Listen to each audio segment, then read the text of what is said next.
বাংলাদেশে ৫ই আগস্টের বর্ষপূর্তির আগে বিএনপি এনসিপি কে পেটাচ্ছে, বিএনপি ছাত্রদল যুবদল এরা পেটাচ্ছে, এই অভিযোগে এনসিপি সারা দেশে বেশ হট্টগোল করে বেড়াচ্ছে।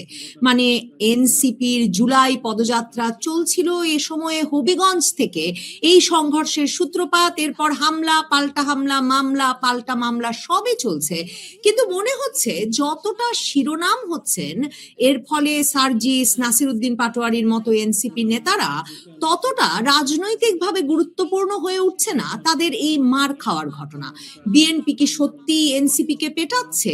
কেন শেখ হাসিনা যখন ঘোষণা দিয়ে দিয়েছেন তিনি ডিসেম্বরে ফিরবেন, আওয়ামী লীগ জোরে সোরে বাংলাদেশের রাজনীতিতে ফিরে আসার ঘোষণা দিচ্ছে, তাতে সরকার যথেষ্ট একরকমের উদ্বিগ্নতা তাদের মন্তব্যে পরিষ্কার, তখন কেন শেখ হাসিনা বিরোধী এই দুই রাজনৈতিক পক্ষ রাজপথে মারামারিতে লিপ্ত হবে? এগুলো কি সত্যি না নাটক? কোন রাজনৈতিক ইঙ্গিত এসব সংঘর্ষ বা সংঘর্ষের দাবি থেকে পাওয়া যায়? এসব নিয়ে আলোচনায় আমার সঙ্গে যুক্ত হয়েছেন রাজনৈতিক বিশ্লেষক আরিফ জেপ্তিক। আরিফ জেপ্তিক, আপনাকে স্বাগত জানাই। আরিফ ভাই, আমি সত্যি জানতে চাই প্রথমেই যে সত্যি না নাটক, বিএনপি কেন এনসিপি কে পেটাবে? তাদের তো এখন দুদল মিলে ৫ই আগস্ট সামনে আসছে, এ সময় দুদল মিলে একসঙ্গে দ্বিতীয় স্বাধীনতার গান করবার কথা, এ সময় এই মারামারি কেন? এটা একরকমের উত্তেজনা তৈরির চেষ্টা, না কি নিয়ে কে কাকে পেটাচ্ছে, নাকি আসলে মারামারির ঘটনা হচ্ছেই না? ঘটনাটা কি বলেন তো? আমার পর্যবেক্ষণ হচ্ছে এটা আপনি যেভাবে সন্দেহ করছেন বা অধিকাংশ লোকজন যেভাবে ভাবেন আমাদের দেশবাসী, যে এটা নাটক, এবং এটা আসলে নাটকের একটা দ্বিতীয় ফেজ। আমরা যেভাবে বলছি বা আপনি একটু আগে উল্লেখ করলেন যে বিএনপি এনসিপি কে পেটাচ্ছে, আমি বিশেষ করে নিজে সিলেটের ছেলে, আমি বৃহত্তর সিলেটের বিএনপির রাজনীতি সম্পর্কে আমার একটা ভালো ধারণা আছে। ওখানে পেটালে এদের কেউ আসলে ঢাকায় ফেরত আসতে পারতো না। এই জিনিসটা করা হচ্ছে এক ধরনের রিপ্লেসমেন্ট অফ জামাত, কারণ জামাতের যে অবস্থা এই মুহূর্তে, জামাতকে দিয়ে আর এগোনো সম্ভব হচ্ছে না, এবং জামাতকে দিয়ে এগোনো সম্ভব না হওয়ার কারণে জামাতের এই যুব সংগঠনটাকে এগিয়ে নিয়ে আসার একটা প্রয়াস, যাতে আগামী 5 বছর পরে এদেরকে মূল বিরোধী দল হিসাবে তৈরি করা যায়। এটা করতে হলে কি করতে হবে? এদেরকে মজলুম হিসাবে প্রতিষ্ঠিত করতে হবে, এদেরকে অনেক মায়ের খাইতে হবে, মাইর দিতে হবে, শক্তিশালী বিরোধী দল হিসাবে দেখাতে হবে, এবং এই দেখানোর প্রক্রিয়ায় এই এই যে কাহিনী ঘটছে। মুশকিলটা হচ্ছে কি, যে ওই রাজায় রাজায় যুদ্ধ হয়, উলুখ আগ্রার প্রাণ যায় বলে একটা কথা আছে।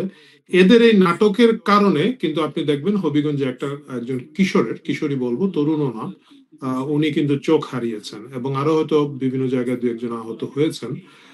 এটাই দুর্ভাগ্যজনক হয় কি, রাজনৈতিক যারা তৃণমূলের কর্মীরা থাকেন, মূল্যটা তাদেরকেই চুকাতে হয়। আপনার ব্র্যান্ড নেম হিসেবে এনসিপি কে কেমন মনে হচ্ছে? কারণ আমি বরং অবাক হয়ে দেখছি যে দ্বিতীয় বছর মাত্র হতে যাচ্ছে 2024-এর 5ই আগস্টের, নাসিরউদ্দিন পাটোয়ারি সার্জিসেরা মার খাচ্ছেন, তাদের গাড়িতে নাকি হামলা হচ্ছে, এসব বলছেন, সংবাদ মাধ্যমের সামনে আসছেন, লোকে হাহারিয়াক দিচ্ছে। লোকে তেমন ভাবে আসলে গুরুত্ব দিচ্ছেন না, এবং পুরো ব্যাপারটাকে নাটক হিসেবে দেখছেন, এবং সেটা জুলাইয়ের বিপক্ষ শক্তি না, আওয়ামী লীগ শক্তি না, বিএনপি মনা যারা সরকার ঘনিষ্ঠ, যারা অনলাইনে সরকার সমর্থক, তারা দেদারসে এদেরকে গালাগালি করছেন। এখন এনসিপি ব্র্যান্ডে এসে টিকতে পারবেন? দেখেন, ছাত্র শিবির নেতা আলী হাসান জুনায়েদ, তারপরে রাফে সালমান রিফাতের আপ পার্টি, ফুয়াদ মঞ্জু সাহেবদের এবি পার্টি, সবই তো এসে এখন এনসিপি তে যুক্ত হয়েছে। কিন্তু কই না আছে লোক? আমি একটা রিলে দেখছিলাম, পুলিশ অফিসার বলছেন আপনাদের এখানে যত লোক আছে আমার কাছে ফোর্সে তার চেয়ে বেশি আছে, কিন্তু আমি এতক্ষণ বল প্রয়োগ করি নাই, এইবার সিআরপিসির এইতে আমি বল প্রয়োগ করতে বাধ্য হব স্লোগান দিলে। তো লোক কই, সমর্থন কই, তাদের প্রতি সহানুভূতি কই? এই ব্র্যান্ড কিভাবে কাজ করবে? এটা শুরুতে কাজ করবে না মনে হচ্ছে, কিন্তু এইভাবেই কাজ করে। 1000 কোটি টাকার বাঁধ প্রথম ভাঙে ইঁদুরের গর্ত থেকে। এই বৃহত্তর সিলেট অঞ্চলে যে কাজটা হলো, যেভাবে এনসিপির উপরে তথাকথিত বড় বড় হামলা হলো, এটা হচ্ছে সেই বাঁধ ভাঙার ইঁদুরের গর্তের মতো। এটাকে গুরুত্বহীন ভাবাটাই হচ্ছে রাজনৈতিকভাবে একটা ভুল। আমি নবনীত আপনাকে বলতে পারি, যখন জুলাই আগস্টে 2024 সালের আন্দোলনটা শুরু হয়, তখন একটা টেলিভিশন টক শোতে এদের দুই একজন সংগঠকের সাথে, সার্জিস আলম ও মামা ফাতেমা, তাদের সাথে আমার বিরতিতে একটু কথা হচ্ছিল, খুব ক্যাজুয়াল কথা, যেটা আমাদের হয় বিজ্ঞাপন বিরতিতে কথা। এবং তারপরে আমি বেশ কিছু জায়গায় বলেছি যে এটাকে যেভাবে হালকাভাবে আপনারা দেখছেন, জিনিসটা এইভাবে হালকাভাবে থাকবে না, এইটা বড় আকারে হতে যাচ্ছে এবং এটা খুব দ্রুত ধামাচাপা দেওয়া উচিত। এখানে বাঙালির হাইকোর্ট দেখানো উচিত না যে হাইকোর্ট কবে খুলবে, তারপরে জজ সাহেব আসবেন, রিভিউ হবে, এটাকে ক্লোজ করা উচিত, কারণ এটা খুব জনপ্রিয় দাবিতে পরিণত হতে যাচ্ছে, বিপদ হবে।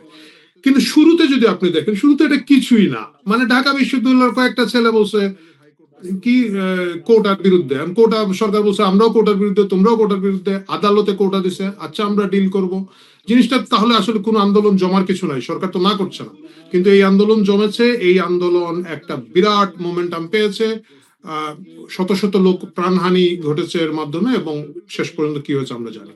এখন যেটা হচ্ছে, আপনি এখন এটাকে দেখলে 2026 সালে দেখলে হবে না, এটা হচ্ছে 30 সালের ডিসেম্বর বা 31শে জানুয়ারিতে গিয়ে যে নির্বাচন হবে, তো সেখানকে যদি দেখেন 5 বছর টাইম আছে। 5 বছরের প্রথম বছর এইভাবে হালকা পাতলা মায়ের খেয়েই যাবে, পরবর্তীতে এই মায়ের খাওয়াটা বাড়বে, এবং একটা সময় আমাদের কাছে মনে হবে আরে এই ছেলেগুলোকে, এদেরকে তো অনেক মারামারি করা হচ্ছে, এবং এটার তখন অন্যান্য যে এলিমেন্ট গুলো সেটা এর মধ্যে যুক্ত হবে। ধরুন সুশীল সমাজকে যুক্ত করা হবে, সাংবাদিক সমাজকে যুক্ত করা হবে, শিক্ষক সমাজ এসে এখানের মধ্যে কিছু একটা করবে, শিল্পী সমাজ এসে রাস্তার মধ্যে কিছু আলপনা এঁকে দিয়ে যাবে, এবং পুরো জিনিসটা তৈরি হতে হতে কিন্তু 4 থেকে 5 বছর লাগবে, এবং তখন আমরা বাদ ভাঙা আবেগ এবং উচ্ছ্বাসে আবার তাদের পিছনে দাঁড়াবো। এটাই হচ্ছে কি এটার কাহিনী। এবং এটা যদি ফেল করে, পরের ব্র্যান্ড দাঁড়াবে সাদিক কাইমকে দিয়ে। আপনি লিখে রাখেন, আজকের তারিখে এটা রেকর্ডে থাকবে, আমরা দেখে নিব সাদিক কাইমের ইমেজ ওইভাবে তৈরি করা হচ্ছে। যদি এনসিপি ফেল করে, তখন একটা সাদিক কাইম দিয়ে আরেকবার চেষ্টা করবে।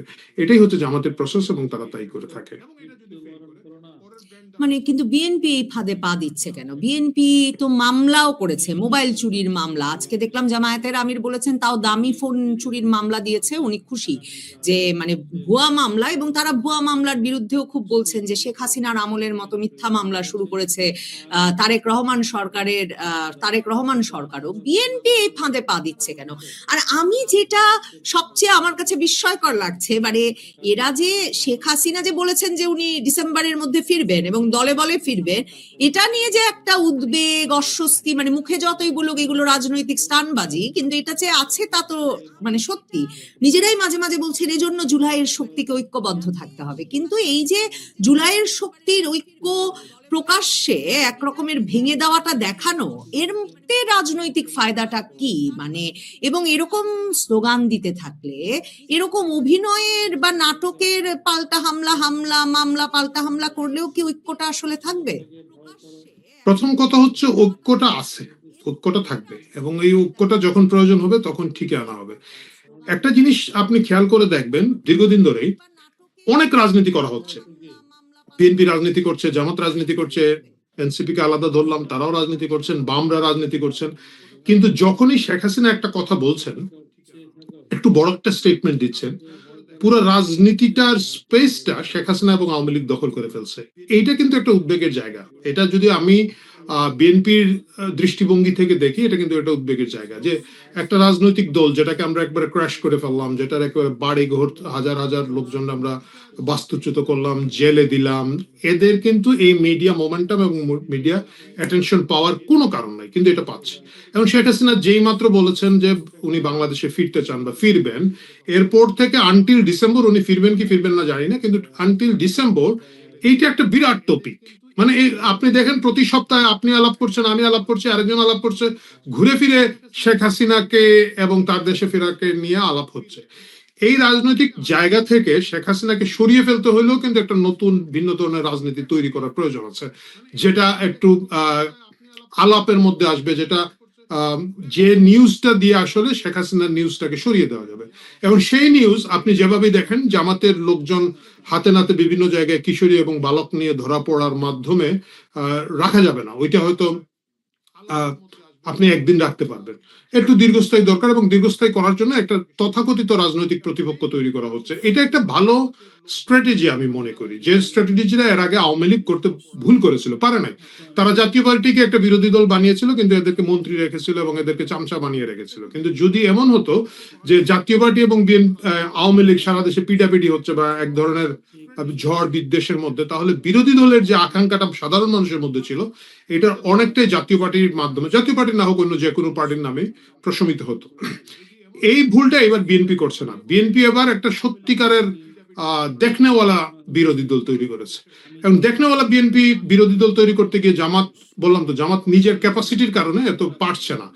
তাদের বড় বড় ব্যাগেজ আছে। 1971 মুক্তিযুদ্ধ এবং বিশেষ করে ডক্টর ইউনূসের সময়কালীন যে 2 বছর তাদের যে তাণ্ডব, বিভিন্ন জায়গায় তাদের যে নখর এবং দন্থ আবার প্রকাশিত হয়ে যাওয়া, এটা তাদেরকে একটু বিপদে ফেলে দিয়েছে। উগ্র ডানপন্থীদের এই উত্থান ঢাকার মধ্যবিত্তরা, ঢাকার যারা আমরা যারা কমফোর্ট মধ্যবিত্ত, সিজনাল অ্যাক্টিভিস্ট, আমাদের কাছে একটু অস্বস্তির জায়গা তৈরি হচ্ছে। এইখানে কিন্তু এনসিপির সেই লাগেজ বলুন ব্যাগেজ বলুন সেটা নাই। তাদের মুক্তিযুদ্ধের বিরোধিতা করার কোনো সুযোগ ছিল না। বিরোধী মানে এখন তারা মুক্তিযুদ্ধকে গালি দেয়, বাট তখন তো তাদের ওই অবস্থানটা ছিল না।